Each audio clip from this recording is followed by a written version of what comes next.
Health insurance পলিসিতে কি কি পাওয়া যায়?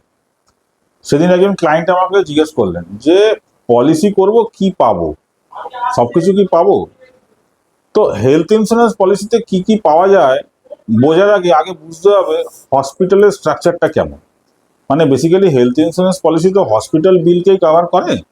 তো হসপিটালের স্ট্রাকচারটা বুঝতে হবে। হসপিটালের মূল তিনটে ডিপার্টমেন্ট থাকে, একটা আইপি, একটা ওপিডি, একটা ডে কেয়ার। আইপি মানে ইন পেশেন্ট, যেখানে ওভারনাইট স্টে করতে হয় ট্রিটমেন্টের জন্য।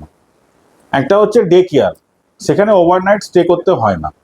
আরেকটা হচ্ছে ওপিডি, মানে হলো আমরা যেমন লোকাল পাড়াতে ডাক্তার দেখাই না, যে ডাক্তার দেখাতে কিছু একটা জ্বর বা সর্দি এই ধরনের কিছু হলো, বা মাথা যন্ত্রণা করছে, পেটে ব্যথা হচ্ছে, আমরা লোকাল ডাক্তারবাবুর কাছে গিয়ে চেম্বার করি।